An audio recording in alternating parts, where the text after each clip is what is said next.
सावधान सती जागृती. सर्वांना जय भीम. जय नमो हिंद. बुद्धाय. हम्म. सर्वांचं स्वागत आहे. आज आपण 103 नंबरची गाथा पाहणार आहोत. धम्मपदातली आणि सहस्रवग्गातली चौथी गाथा. सहस्रवग्गो म्हणजे सहस्र वर्ग. आणि ही पण इंटरेस्टिंग गाथा आहे, पण जरा प्रॅक्टिकली अवघड आहे. प्रॅक्टिकली अवघड आहे.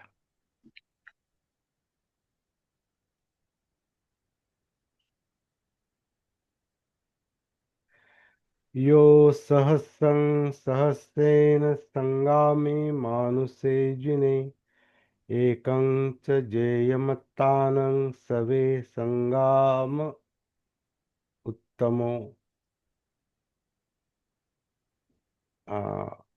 एखादा माणूस युद्धात लक्षावधी माणसांना जिंकतो, त्यापेक्षा जो स्वतःला जिंकतो तोच खरा विजेता आहे, असं युद्ध सांगणारं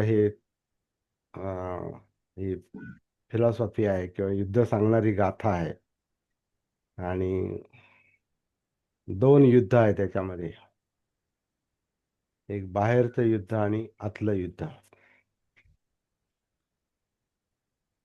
हा संग्राम आहे, हे युद्ध आहे.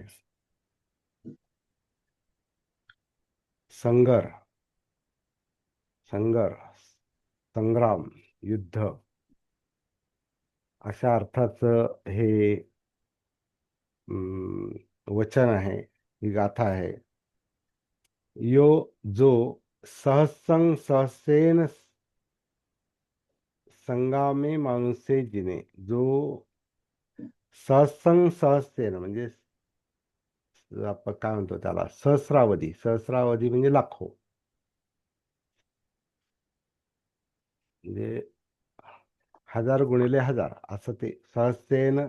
आणि त्याच्या पटीत म्हणजे एखादा माणूस जर एक संग्रामामध्ये हजारोंना जिंकत असेल, हजारो लोकांना जिंकत असेल,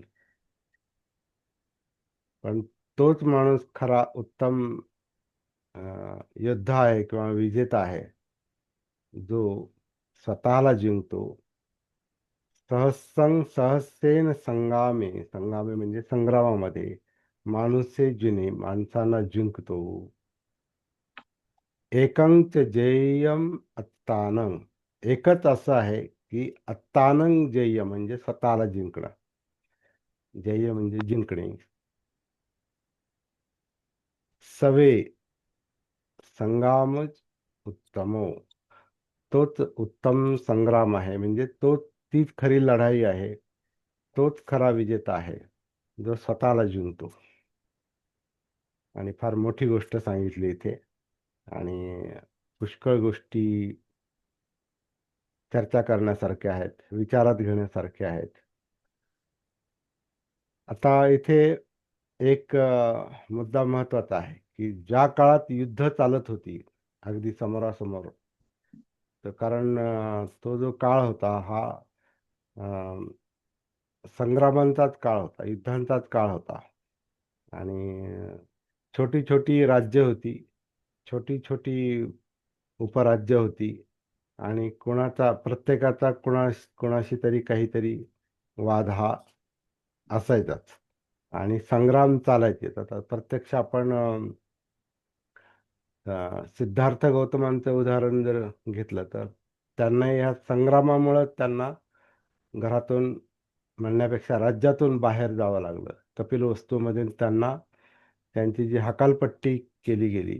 आता हकालपट्टी केली केली की त्यांनी स्वतः स्वीकारलं. त्यांनी पर्याय तो निवडला होता की मी मी हे राज्य सोडून जातो. त्यांनी स्वतः दुसरं नाही, त्यांनी फाशीची शिक्षा किंवा संपत्तीची जप्ती असे 2 शिक्षा त्यांना, संभाव्य शिक्षा त्यांना सांगितल्या होत्या. की आम्ही तुला फाशीची शिक्षा पण देऊ शकतो, कारण तू युद्धाला, संग्रामाला विरोध करतोस आणि तू शाक्यांचा जो नियम आहे, संघाचा जो नियम आहे, तो तू पाळत नाहीस. त्यामुळे तुला फाशीची शिक्षा पण होऊ शकते, किंवा आम्ही तुझी सगळी संपत्ती, तुझ्या आईवडिलांची सगळी संपत्ती आम्ही जप्त करू शकतो. याचा दुसरा अर्थ असा निघतो की शुद्धोधन हे जरी राजा होते, सिद्धार्थांचे वडील हे जरी राजा होते, तरी ते स्वायत्त राजे नव्हते, म्हणजे सगळं स्वतःच्या हातात नव्हतं, असं त्याचा अर्थ आहे. संघाच्या हातात होतं. कारण संघ जर शिक्षा देऊ शकतो अशा प्रकारची, तर मग राजापेक्षा तो संघ मोठा आहे. आणि संघामध्ये पण परत अ, कौशल राज्याचा परत त्यांच्यावर अधिकार होता, आधिपत्य होतं, असं एक ते हे दिसतं, वातावरण दिसतं. मुख्य मुद्दा असा आहे की ही जी युद्धजन्य परिस्थिती होती, या परिस्थितीमध्ये सिद्धार्थ गौतमांना राज्यत्याग करावा लागला होता. आणि अशी युद्ध वेगळ्या ठिकाणी चालत असणार आहेत, कारण त्यावेळेला आता जसं बाबासाहेबांनी त्यांच्या ग्रंथामध्ये 16 राज्य होती, है ना, 16 राज्य होती. काही स्वायत्त होती, म्हणजे काही स्वतंत्र होती, आणि काही दुसऱ्यांच्या आधिपत्याखाली चालणारी होती. त्यातलं एक हे कपिलवस्तूचं राज्य असणार आहे. आणि म्हणून प्रसेनजितचा पण त्यांच्यावर हक्क होता, आधिपत्य होतं कौशल राजाचं. आणि कोलीय आणि शाक्य या दोन्हीवर त्यांचं आधिपत्य असल्यामुळं यांनी जरी युद्धाचा निर्णय घेतला किंवा सिद्धार्थ गौतमांना हकलून लावण्याचा, एक minute sir, can I call you later on sir?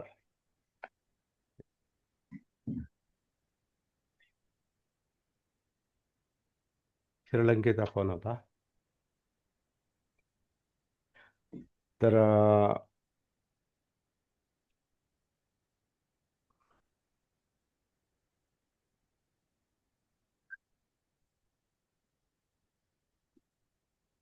एक मिनिट.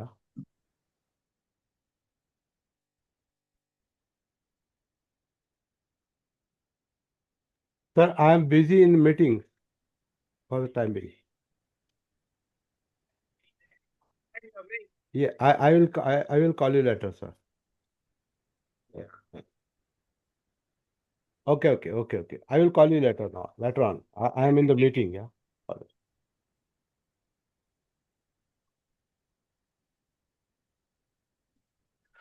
हा.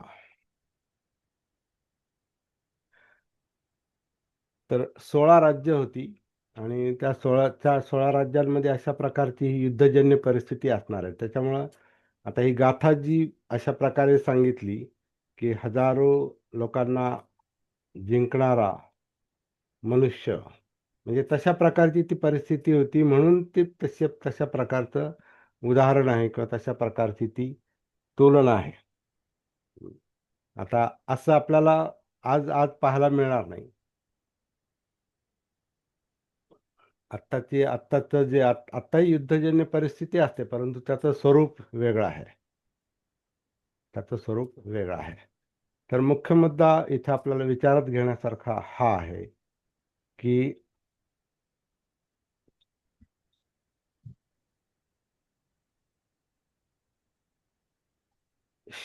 ताकदीच्या जोरावर, साधनांच्या जोरावर हजारो लोकांवर आधिपत्य गाजवणं, किंवा हजारो लोकांना किंवा लाखो लोकांना जिंकणं हे सोपं आहे. म्हणजे बाहेरचं युद्ध जे आहे हे सोपं आहे, परंतु जो स्वतःला जिंकतो, आता हे स्वतःला जिंकणं म्हणजे काय, हाच एक मोठा चर्चेचा विषय आहे. जो स्वतःला जिंकतो, तो संग्राम मोठा आहे. तो तो तो संग्राम करणारा किंवा तो विजेता तो मोठा आहे. बाहेरचं युद्ध हे सोपं आहे. बाहेरचं युद्ध हे शस्त्रांच्या आधारे आहे, माणसांच्या आधारे आहे, सैन्याच्या आधारे आहे आणि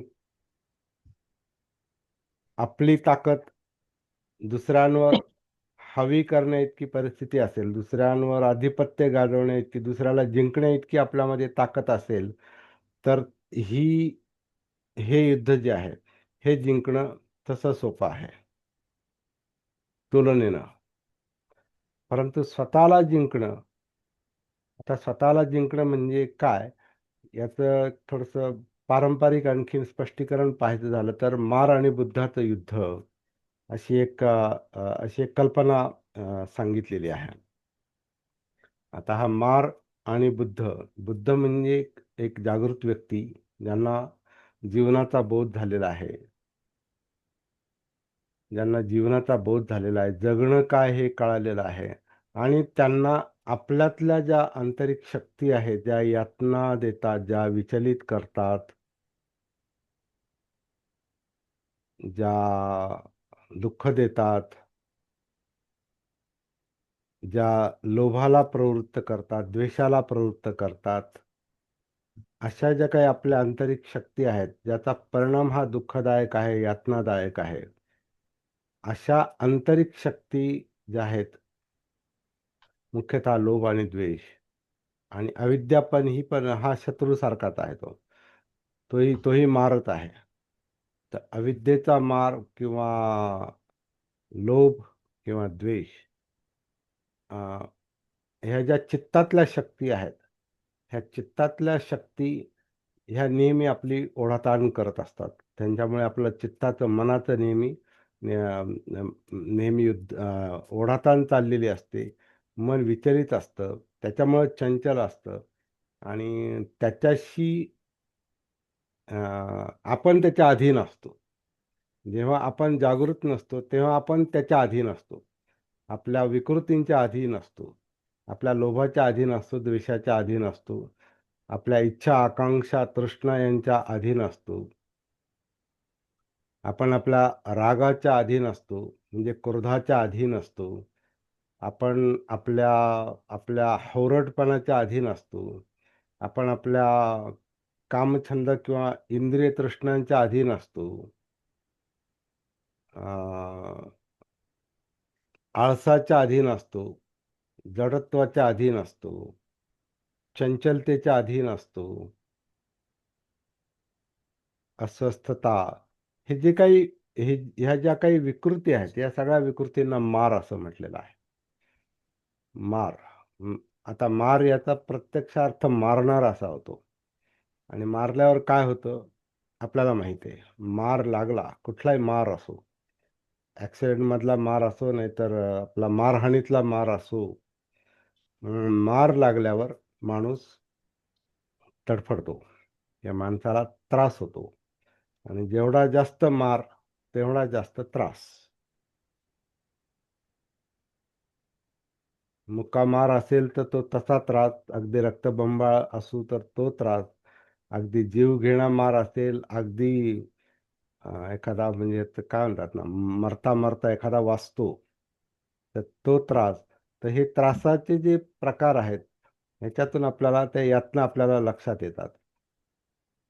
तर तो मार, बाहेरचा मार हा अशा प्रकारे त्रासदायक असतो. आंतरिक मार जो असतो, ज्याला चित्त म्हटलेलं आहे, जो मनाचा एक भाग आहे, तर तो जो मार असतो, तो बाहेरच्या मारासारखा दिसून येत नाही.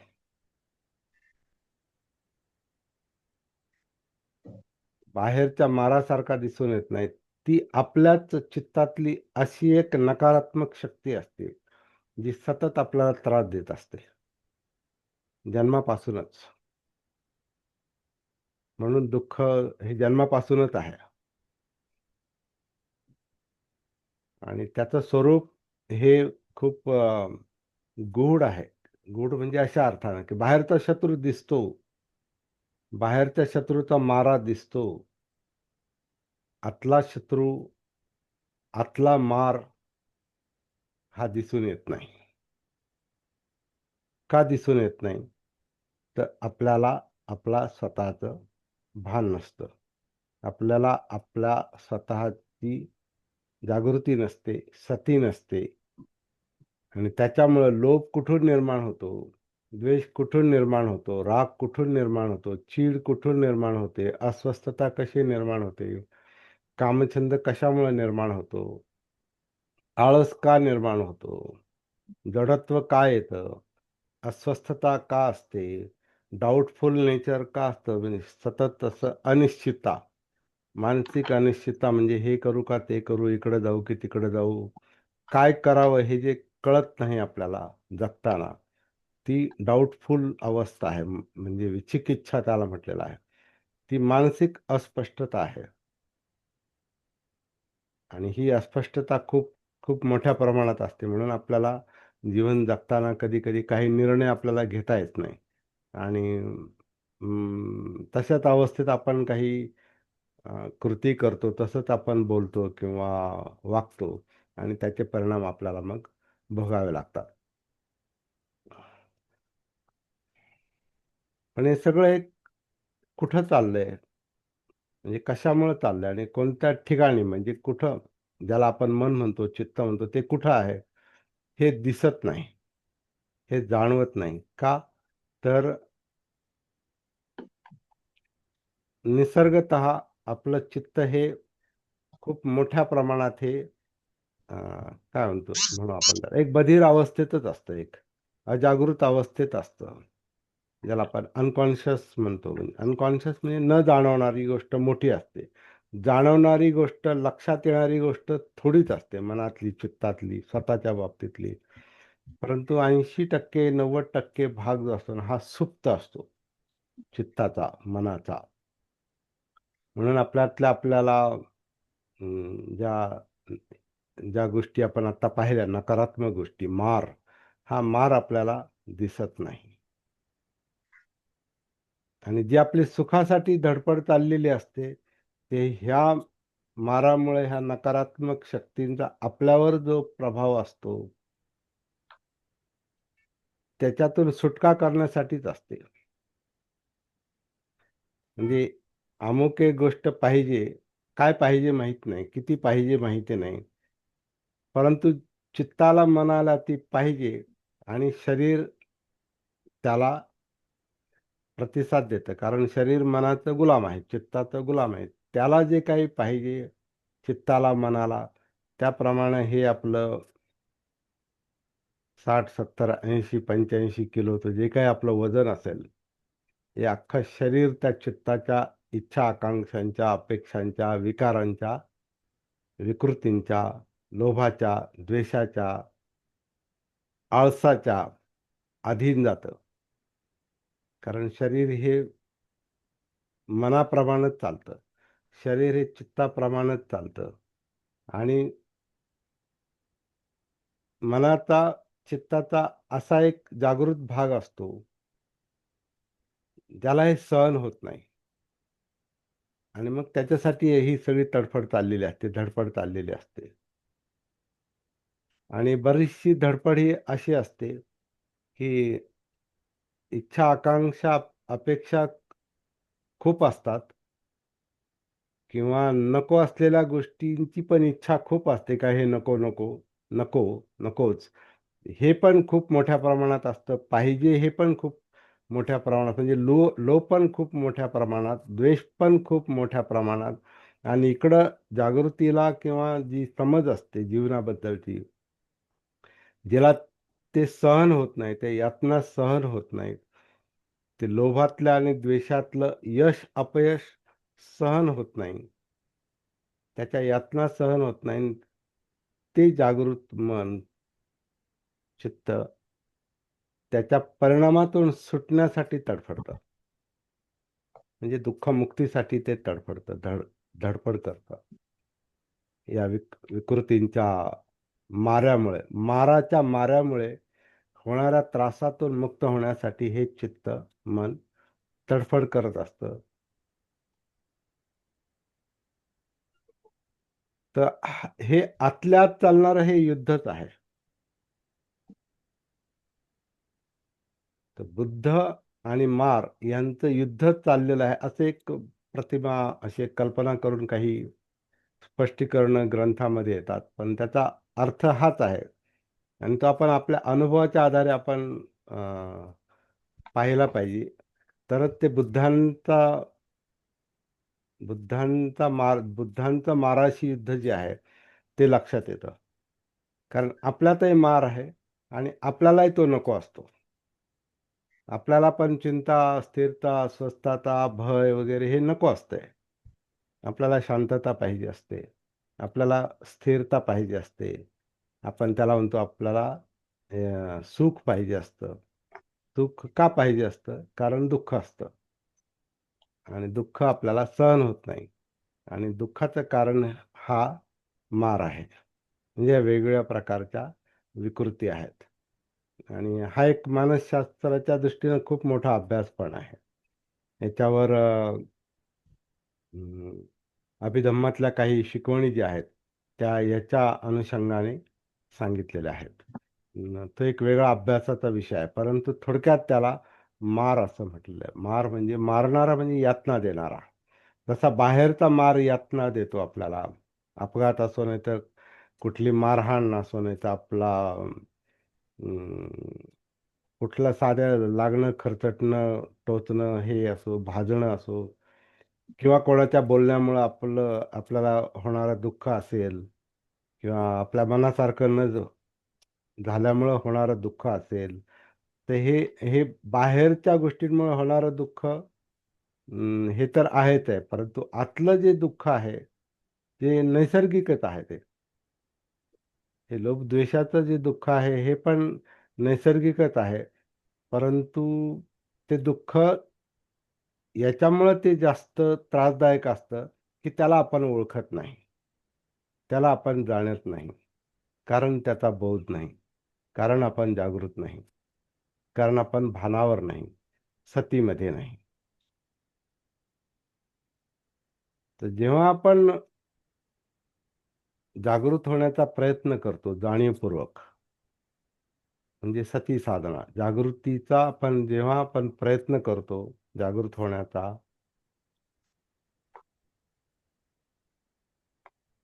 त्याची सिस्टम आपण थोडीफार अ, किंवा बऱ्याच अंशी पाहिलेली आहे. काहींनी थोडीफार पाहिली, काहींना बऱ्याच अंशी ती माहिती आहे. ती जी पद्धत आहे, ती म्हणजे आपल्यामध्ये उतरणं, स्वतःमध्ये उतरणं, या कायेमध्ये उतरणं. कारण कायेमध्येच मार आहे आणि मार हा पण धम्माचाच भाग आहे. तो अधम्म आहे. अधम्म मारतो, धम्म सद्धम्म तारतो. पण या सद्धम्माचं आणि अधम्माचं म्हणजे त्या दोन्ही धम्मांचं आपल्याला धम्मानुसती पाहिजे. धम्मांची जाग आली पाहिजे, की काय घडतंय आतमध्ये? काय घडतंय? आपल्यातला मार आणि आपल्यातले बुद्ध आपल्याला जाणवले पाहिजेत. तर हे आपण कसं साध्य करायचं? ह्याच्यासाठी आपण सती साधनेचा आधार घेतो. म्हणजे या कायेमध्ये उतरतो. कारण कायेतच धम्म आहे आणि मग धम्मं कायेन पश्यति. कायेनं धम्म पाहतो. कायेत उतरून धम्म अनुभवतो. हे जे धम्मपालन गाथेतलं सूत्र आहे, त्याचा प्रॅक्टिकल भाग असा आहे, की आपण स्वतःच कायेमध्ये उतरतो आणि उतरून पाहतो, उतरून अनुभवतो. त्याची सुरुवात आपण आनापानसतीपासून करतो सर्वसाधारणपणे आणि मग कायेत उतरल्यावर आतल्या ज्या जाणीव आहेत, ज्या घडामोडी आहेत, ज्याच्यामध्ये आत्ता ही चर्चा आपण जी केली माराविषयी, विकृतींविषयी, यातना देणाऱ्या गोष्टींविषयी, आळसाविषयी, चंचलतेविषयी, डाउट्स, विचिकिच्छेविषयी, चिंता, अस्थिरता, अस्वस्थता, ही जी धावपळ पळापळ जी आहे, ज्याचा परिणाम अ, चित्ताचं विचलन आहे, मनाचं विचलन आहे, म्हणजे दुःख आहे. हे सगळं आपल्याला त्या जागृतीमुळे, सतीमुळे थोडं थोडं करून जाणवायला सुरुवात होते. आणि जो तो सराव करतो, प्रॅक्टिस करतो, त्याला हे युद्ध दिसतं आतलं. त्याला हे संघर्ष थोडा थोडा कळायला लागतो. का रे किती किती किती अस्थिर करणारी आणि अस्वस्थ करणारी ही गोष्ट आहे. आपण सोप्या याच्यामध्ये, सोप्या भाषेत आपण, म्हणजे ही बुद्धांनीच ती भाषा वापरलेली आहे, की सुखम सेती धम्मचारी सुखम सेती अस्मिन लोके परम येते. हे जो धम्म पाहणारा असतो, धम्माचं आचरण करणारा असतो, याला खरी सुखाने झोप येते. आता सुखाने झोप येते म्हणजे अ, आपण आपल्या झोपेकडे जर पाहिलं, जर समजा आपली प्रॅक्टिस व्यवस्थित नसेल, आपली सती जागृतीची प्रॅक्टिस व्यवस्थित नसेल, आपल्याला धम्म जर व्यवस्थित समजत नसतील, तर आपली झोप ही नेहमी विस अ, विस्कळीत झोप असते. म्हणजे शांत झोप नसते. म्हणजे सुखम सेती नसते. सेती म्हणजे अ, निद्रावस्था, झोपणे, विश्रांत झोपणे. तर सुखम स्थिती म्हणजे सुखाने झोपणे. म्हणजे सुखरूप झोप ही फार अवघड गोष्ट आहे. ज्याची झोप सुखरूप नसते, तर ते कशावरून कळते, की चित्रविचित्र स्वप्न पडतात. झोपेतही तो त्याची उलथापालथ चाललेली असते. तो अं, स्वप्नामध्ये सुद्धा घाबरतो. काही माणसं ओरडतात, बरळतात, आणि काही माणसं असे काही हे पण करतात, म्हणजे काही ॲक्शन पण करतात. काहींना झोपेतच चालण्याची पण सवय असते. अशी पण काही माणसं असतात. आमच्या घरातलंच उदाहरण आहे, की आमच्या बंधूला रात्री उठून ते चालत चालत जायचा बाहेर कुठे. एक वेळ तर त्याला असे बत्त्या असायच्या, म्हणजे काय म्हणतो आपण, रॉकेलवरच्या बत्त्या असायच्या. त्याला काय लाईट वगैरे अशा सहज उपलब्ध नव्हत्या, तर बाहेर अंधार होता, तर तो असाच बाहेर पडला आणि अ, साधारण एक 5-25 फुटावर जाऊन तिथेच झोपला जाऊन, म्हणजे अंथरुणासकट, अंगावरच्या पांघरुणासकट तो गेला आणि तिथे कुठेतरी जाऊन पडला. आणि ते आजूबाजूच्या काही लोकांनी पाहिलं. सकाळची वेळ होती, पहाटेची वेळ. अंधारात लक्षात आलं नाही आणि कोणाला तरी तो शंका आली, म्हणे कोण झोपलंय, तर ते मारायला पण लागले, म्हणजे असे. पण कोणीतरी ती बाई म्हटली, "अरे जरा कोण आहे ते पहा नीट जरा." म्हणून त्याला ते उठवलं. तर तो आमचा भाऊ होता. म्हणजे रात्रीच्या झोपेत माणूस का चालतो, तर ती अस्वस्थता आहे, अस्थिरता आहे, काहीतरी भय आहे, काहीतरी कमतरता आहे. इथे सुखम स्थिती नसते. माणसाला स्वतःचं भान नसेल, तर तो मग असं जागेपणी पण भान नसतं. झोपल्यावर तर काय प्रश्नच नसतो. तर ही जी अस्थिरता असते, ही अशा प्रकारे आपल्याला जागृतीमुळे जाणवते. आणि जितका आपण त्याचा जास्तीत जास्त अभ्यास करतो, प्रॅक्टिस करतो, स्वतःला समजून घेण्याचा, जाणून घेण्याचा प्रयत्न करतो, तिथं आपल्याला या आपल्यातल्या विकृती आपल्या हळूहळू लक्षात येतात. आणि ती सती जागृती ही आपल्याला त्याच्यातून हळूहळू नैसर्गिकपणे बाहेर काढते, म्हणजे मुक्त करते. म्हणून ही जागृतीची पातळी हळूहळू हळूहळू डेव्हलप करत करत ती संबुद्धत्व, म्हणजे संपूर्ण जागृतीपर्यंत जाऊ शकते. हे मनाचं लक्षण आहे, हे चित्ताचं लक्षण आहे, हे जीवनाचं लक्षण आहे. आणि ते माणसाला नैसर्गिकरित्या ते लाभलेलं आहे. हा जो गुण आहे जागृत होण्याचा, हा माणसाला आणि फक्त माणसाला तो नैसर्गिकपणे लाभलेला आहे. परंतु तो गुणधर्म म्हणजे तो गुण, जागृतीचा गुण, सतीचा गुण डेव्हलप करताना, विकसित करताना, त्याची प्रॅक्टिस करताना ज्या काही गोष्टी आपल्याला आपल्यातल्या सापडतात चांगल्या वाईट, त्या कधी कधी जास्त त्रासदायक वाटतात.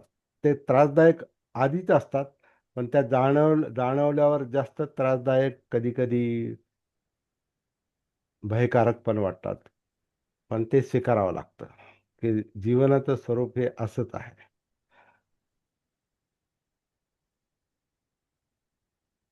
जीवनाचं स्वरूप हे असंच आहे हे स्वीकारावं लागतं. याचा बोध होणं ही फार मोठी गोष्ट आहे.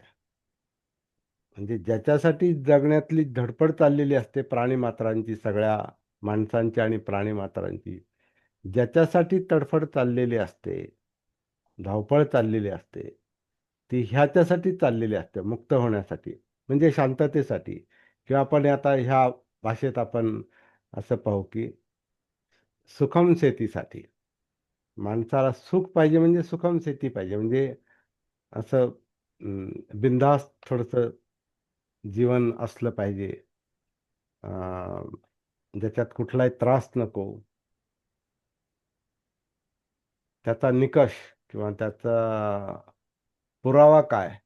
तर माणूस जेव्हा अ, आराम म्हणून किंवा झोप म्हणून पडून राहतो, डोळे बंद करतो, तेव्हा त्याला शांत झोप लागू शकते. आणि जरी तो झोपला नाही, झोप म्हणजे जागा असला, तरी त्याला हे जाणवतं की आपलं चित्त शांत आहे, आपलं मन शांत आहे. ती स्थिरता त्याला जाणवते, पण ती अशीच येत नाही. त्याच्यासाठी काही गोष्टी शिकून घ्याव्या लागतात, प्रॅक्टिस करावी लागते, साधना करावी लागते, स्वतःला समजून घ्यावं लागतं. म्हणजे स्वतःचं वर्तन, स्वतःचं बोलणं, स्वतःतल्या जाणीवा, स्वतःतलं चित्त, स्वतःतलं मन, स्वतःची इंद्रिय, स्वतःचा स्वभाव, खाणं, पिणं, झोपणं, स्वप्नसुद्धा सगळी आपल्याला जागृतपणे अनुभवण्याची एक संधी मिळते, सतीमुळे, जागृतीमुळे. म्हणून ही प्रॅक्टिस, ही साधना आपल्याला करण्याची आवश्यकता असते. पण ही साधना करताना ती एकदम सरळ, सोपी आणि शांतपणे चालणारी साधना प्रत्येक वेळेला नसते. ती अक्षरशः स्वतःमध्ये चाललेलं एक युद्ध पण असतं. आणि हे युद्ध जो जिंकतो, तो बुद्ध होतो. आणि हे अवघड आहे. बाहेर लाख माणसांना जिंकणं सोपं आहे, पण हे स्वतःला जिंकणं हे त्याच्यापेक्षा लाख पटीनं अवघड आहे. मुळात हे युद्ध आहे हेच लक्षात येत नाही. मुळात आपल्यातला शत्रू आपल्याला आपल्यातच आहे आणि तो आपल्याला दिसत नाही. कायेतच आहे, शरीरातच आहे, आपल्या मनातच आहे, आपल्या चित्तातच आहे. त्याला घेऊनच आपण जन्माला आलो बीजरूपानं. आणि तो आपल्यात त्याचं भान नसल्यामुळं तो वाढत राहतो. त्याचा त्रास होतो. त्याच्याप्रमाणे आपण वागतो. आपण आपल्याप्रमाणे म्हणजे जागृतीप्रमाणे वागण्याऐवजी आपण माराप्रमाणे वागतो. आपण विकृतींप्रमाणे वागतो. आपल्या रागाप्रमाणे वागतो. आपल्या लोभाप्रमाणे वागतो. आपल्या द्वेषाप्रमाणे वागतो. आपल्या चंचलतेप्रमाणे आपण वागतो आणि बोलतो, कृती करतो आणि परिणाम भोगतो. पण जेव्हा आपल्याला जाग येते, जेव्हा आपण आपल्यामध्ये उतरतो, तेव्हा लक्षात येतं की बऱ्याचशा गोष्टी भयंकर पण आहेत. त्याला तोडून द्यावंच लागतं. त्याच्याशी 2 हात करावेच लागतात. त्याला मारयुद्ध म्हटलेलं आहे. त्याला हा आतला संग्राम म्हटलेला आहे. आणि म्हणून बुद्धांनी ही गाथा वापरलेली असावी, की सहस्सं सहस्सेन म्हणजे लाखो लोकांना जिंकणं, माणसांना जिंकणं हे सोपं आहे. परंतु स्वतःला जिंकणं हाच खरा मोठा संग्राम आहे. हेच खरं मोठं युद्ध आहे. आणि याच्यात आपल्याला विजेता होता आलं, म्हणजेच आपल्याला अं, दुःखातून मुक्त होता आलं, यातनातून मुक्त होता आलं, तर ते फार मोठा विजय आहे आपल्या दृष्टीनं. असा या गाथेचा एकूण अर्थ तरी निघतो तात्पुरता. याच्यामध्ये खूप म्हणजे अभ्यास करण्यासारख्या खूप गोष्टी आहेत. आणि त्याला आपण काही ग्रंथाचा आधार घेऊन आपण ज्या मनोवस्थांचा अभ्यास आहे, तो मनोवस्थांचा अभ्यास आपण करू शकतो.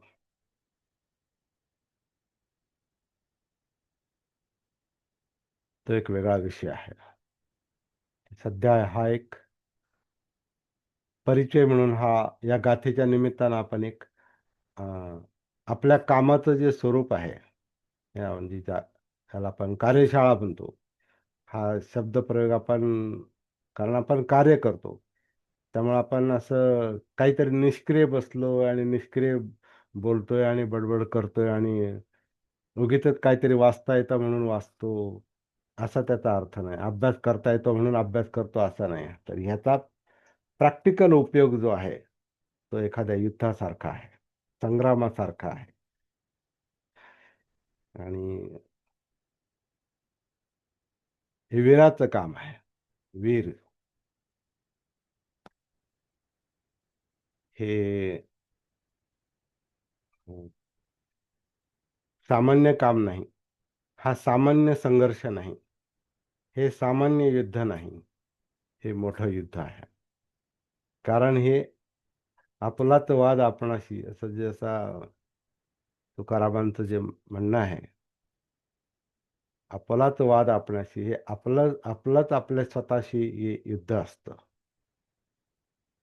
आणि स्वतःशी युद्ध खेळणं सोपी गोष्ट नाही. आपला मी जो असतो हा नेहमी त्या मीपणाला कुरवाळत असतो, नाही का, ज्याला चोंबाळणं म्हणतो. तो कुरवाळत असतो. तो स्वतःचं फार कौतुक करतो.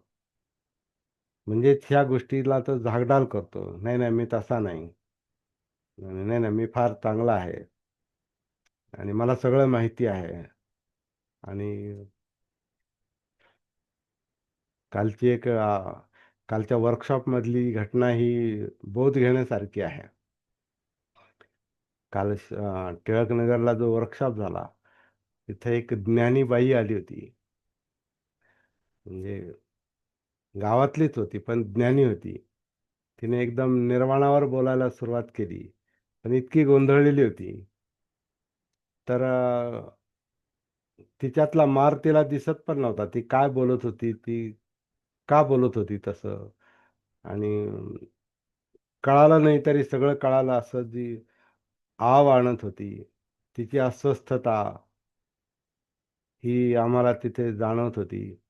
शेवटी त्यांना सांगावं लागलं, "बाई, याच्यात तुम्हाला सहभागी होता येत नसेल, तर तुम्ही नाही थांबलं तरी चालेल." कारण आमचं सगळ्यांचंच काम ती थोडंसं डिस्टर्ब करायला लागली होती आणि आम्हाला थोडासा कडक निर्णय घ्यावा लागला त्या ठिकाणी. तर तिचा दोष नाही तो. तिला स्वतःचं भान नव्हतं.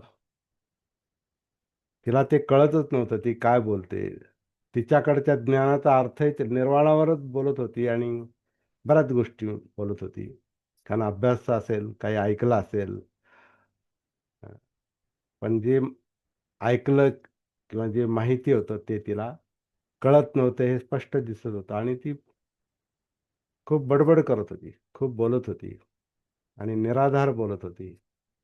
तिला तो अनुभव नव्हता हे स्पष्ट दिसत होतं, पण ती बोलत होती. तर हा जो मी असतो, हा जो अहंकार असतो, हा स्वतःला नेहमी कुरवाळत असतो. मी फार चांगला आहे आणि मला फार माहिती आहे. पण जेव्हा आपल्याला भान येतं, जेव्हा आपण जागृत होतो, तेव्हा आपल्याला कळतं की आपल्याला किती कळतं, किती माहिती आहे. माहिती आहे, पण ते त्याप्रमाणे कळतं पण वळतं आपण म्हणतो ना, कळालं पण वळालं नाही. म्हणजे तसं जे ज्ञान आहे, पण त्याचा उपयोग होतोय का आपल्या जीवनामध्ये, हे सती जागृतीमुळेच कळतं. तर कधी-कधी स्वतःशीच कठोर व्हावं लागतं. आता हे समजा आता त्या बाईला काल असं आपण बोललो, पण कधी-कधी असं स्वतःसाठी पण कठोर व्हावं लागतं. आपण स्वतः पण स्वतःचं ऐकत नाही कधी-कधी. आपल्याला कळतं हे आपलं चुकीचं आहे. परंतु तरीसुद्धा आपला मी आपला ऐकत नाही. म्हणजे जागृती म्हणजे बुद्धाचं मार ऐकत नाही. ऐकत नसतोच. माराची शक्ती मोठी असते. माराची शक्ती मोठी असते. सुरुवातीला बुद्धाची शक्ती कमी पडते, माराची शक्ती मोठी असते. जागृतीची शक्ती कमी पडते, अजागृतीची शक्ती मोठी असते, विकृतींची, विकारांची शक्ती मोठी असते आणि त्याच्याशी युद्ध करताना आपल्याला कधी-कधी असं वाटतं की नाही हे शक्यच नाही असं होणं. म्हणजे बऱ्याच लोकांना असं वाटतं की नाही, नाही, जीवनामध्ये दुःखमुक्ती शक्य नाही. असं होऊच शकत नाही. आपण कामछंदातून मुक्त होऊ शकत नाही, इंद्रिय तृष्णेतून मुक्त होऊ शकत नाही, आपला राग राग शांत होऊ शकत नाही, आपल्या चिंता मिटू शकत नाही, आपली अस्वस्थता जाऊ शकत नाही, आपला स्वभाव बदलू शकत नाही, असंच आपल्याला वाटतं.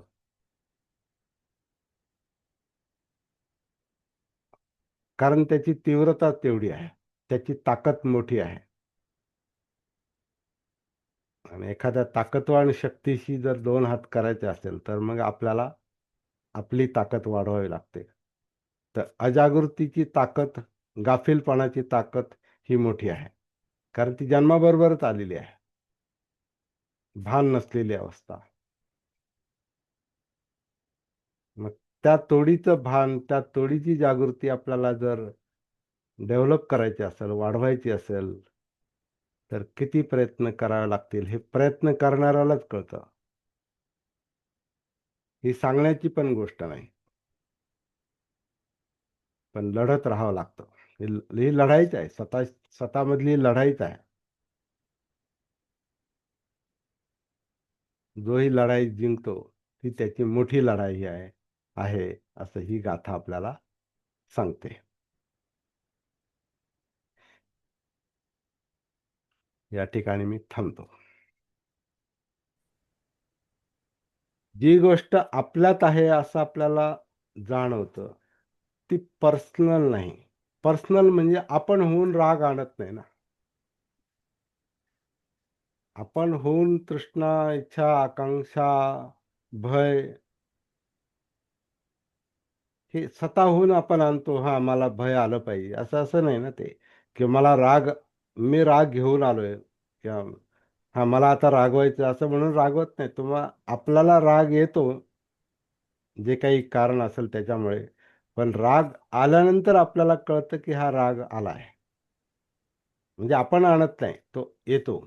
कारण ते चित्ताचा, मनाचा तो स्वभाव आहे आणि विशेषतः अजागृत चित्ताचा, मनाचा तो स्वभाव आहे, जे भानावर नाही. त्यामुळे त्या मनाला ते कळतही नाही, की राग का येतो. त्या मनाला, चित्ताला हे कळतही नाही, की त्याच्यामध्ये हवरटपणा का आहे किंवा त्याची पळापळ का चाललेली आहे आणि कुठे चाललेली आहे आणि किती आवश्यक आहे, हे त्याला काहीच कळत नाही. तर अ, ह्या सगळ्या गोष्टी, ह्या सगळ्या विकृती ज्या आहेत, याला पर्सनली घेऊ नये असं पण त्यालाच तो पण मी बनतो. तो अजागृत मी आहे. जसं एखादा मी, जो अहंकार जो आहे, तो जसा स्वतःला चुचकारतो, चोंबाळतो, कुरवाळतो, तसा हा दुसरा जो मी आहे, जो जाणवत नाही, तो म्हणतो नाही मी मी असा आहे. मी रागीट आहे. मी रागीट आहे असं नाही, ते चित्त रागीट आहे. हां, टाकू दे ना ते कडक. घ्या ना थोडस. शेजवळकर सर, हा. अं, राग मनात आहे, चित्तात आहे, पण तो आपण आणलेला आहे असं नाही. आता हीच गोष्ट सत्काय दृष्टीची जी गोष्ट आहे ना, मी जो असतो ना, तो चांगल्या वाईट सगळ्या गोष्टींना तो धरून ठेवायचा प्रयत्न करतो. चांगलं आणि वाईट, मार आणि बुद्ध हे मनाचे गुणधर्म आहेत, हे चित्ताचे गुणधर्म आहेत.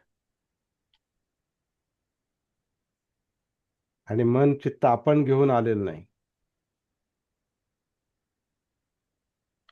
ते जन्माबरोबर आलेले आहेत. पण जन्माबरोबर जागृती पण आलेली आहे, सती पण आलेली आहे.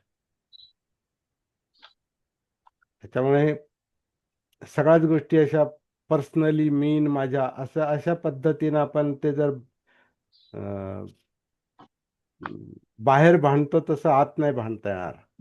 हे समजदारीचं भांडण आहे, समजून उमजून. जागृती ही समजून घेते, प्रज्ञा प्रज्ञा जी आहे ती समजून घेते. ती द्वेषाशी भांडण नाही करीत. ती कामछंदाशी भांडण नाही करत. ती आळसाशी भांडण करत नाही. जो भांडण करतो तो म्हणतो नाही नाही, मला ते आळस नाही पाहिजे, मी तसा नाही. तो आधी मुळातच तो कबूल करत नाही, मला हे आळस नको आहे आणि आळस तर आहे. मला हे हवरटपणा नको आणि हवरटपणा आहे. मला हा राग नको माझ्यामध्ये, मला शांतता पाहिजे आणि राग तर आहे. माझ्यामध्ये कॉन्फिडन्स नाही, आत्मविश्वास नाही, पण तो होतो नाही नाही, मला आत्मविश्वास पाहिजे. आणि आत्मविश्वास नाही हे तो कबूल करत नाही. मला आत्मविश्वास पाहिजे. पण आत्मविश्वास कशाने येतो? आत्मविश्वास ज्याच्यामुळं आपण गमावतो, आत्मविश्वास ज्याच्यामुळे नसतो, त्याच्यावर काम करावं लागतं, त्याच्याकडे पाहावं लागतं. आत्मविश्वास नसण्याचं कारण पण मीच आहे. कारण काय, मी म्हणतो मला हे अमुक एक गोष्ट आहे, ती मला जमलीच पाहिजे आणि आलीच पाहिजे आणि लगेच आली पाहिजे. कारण मी काय असा तसा नाही. उदाहरणार्थ समजा आपण परीक्षेला बसलेलो आहोत. म्हणजे अभ्यास करतोय आपण, परीक्षा द्यायची.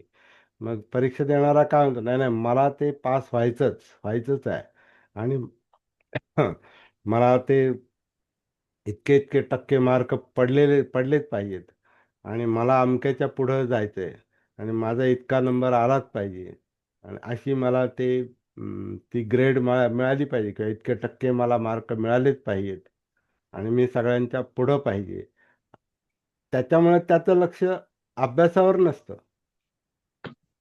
त्याचं लक्ष स्वतःची ही ओढाताण करण्याकडे असतं. त्याचं लक्ष मार्कांवर असतं, त्याचं लक्ष अभ्यासावर नसतं. त्याचं लक्ष इतरांपेक्षा श्रेष्ठ बनण्यावर असतं. म्हणजे मी पुढं पाहिजे. म्हणजे रेस कशी चालते, रेसमध्ये काय सांग, पुढं पुढं पळायला पाहतो, पुढं जायला पाहतो.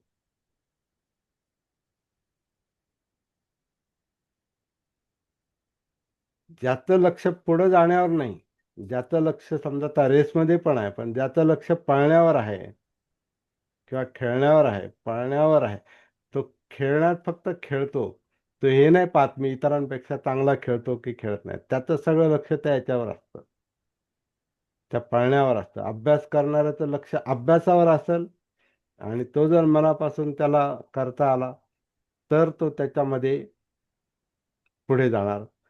आणि कोणासाठी आणि कोणाच्या पुढे आणि मागे असा प्रश्न नाही, त्याला त्याच्या अभ्यासातूनच त्याचं यश मिळतं आणि त्याच्यात तो समाधानी असतो.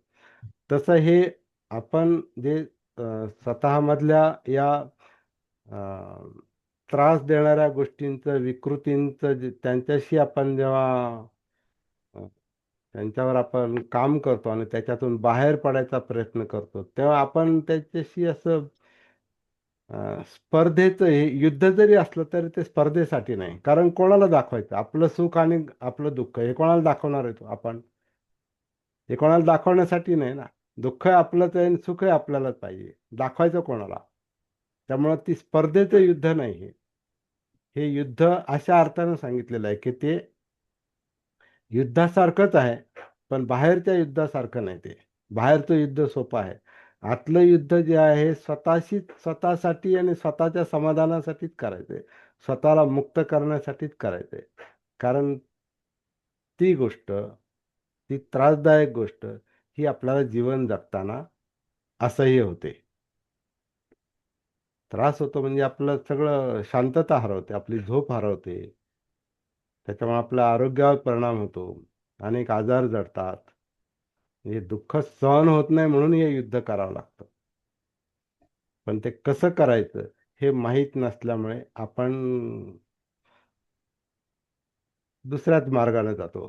म्हणजे डायरेक्ट सुख मिळालं पाहिजे. सुखासाठी धडपडण्याची गरज नाही. दुःखमुक्तीसाठी धडपडलं पाहिजे. सुख आपोआप मिळतं मग. म्हणजे मगाच्या गोष्टीसारखं यशासाठी धडपडण्याची गरज नाही. अभ्यासावर लक्ष पाहिजे. अशा या गोष्टी आहेत. आणि पर्सनलाइज करायचं, मला हे करायचं आणि मग ते केलंच पाहिजे. मला अमक्याला दाखवायचंय. कोणाला दाखवायचं नाही. हे आपल्यासाठी आहे. कारण इथं दाखवण्यासाठी काही नाहीच आहे. दाखवण्यासारखं काही नाहीच आहे. ही आपली काय म्हणणार व्यक्तिगत बाब आहे. जगतानाची दुःख ज्याचं त्याचं स्वतंत्र आहे, व्यक्तिगत आहे.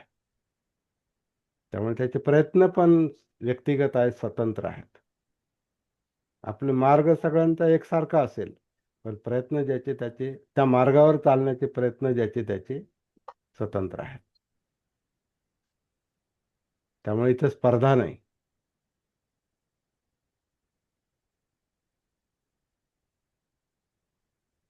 आणि हे सगळं आतमध्ये आहे. त्रिभुवन सरांच्या प्रश्नाला उत्तर, हे सगळं आतच चाललेलं आहे, आपल्यातच चाललेलं आहे, पण पर्सनल नाही. आता थोडीशी भाषा जी असते ना, जरा बुद्धांची धम्माची भाषा ही थोडीशी गुंतागुंतीची अशा अर्थानं असते. कारण आपण व्यावहारिक पातळीवर जसं मी माझं असं पर्सनल याच्यावर बोलतो ना, तशी आपल्या बाबतीत आपण पर्सनल नसतो. बाहेर जसं पाहतो तसं आत नाही पाहता येत. स्वतःकडे पाहणं हे कोणाला दाखवण्यासाठी नसतं.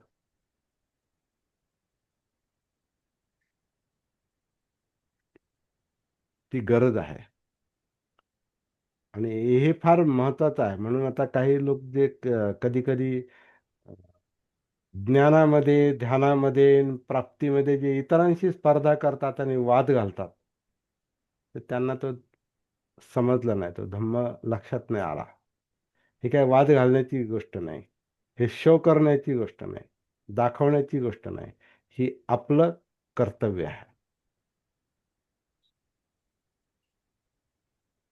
आपल्या जीवनाच्या बाबतीत, जगण्याच्या बाबतीत असलेलं आपलं हे कर्तव्य आहे.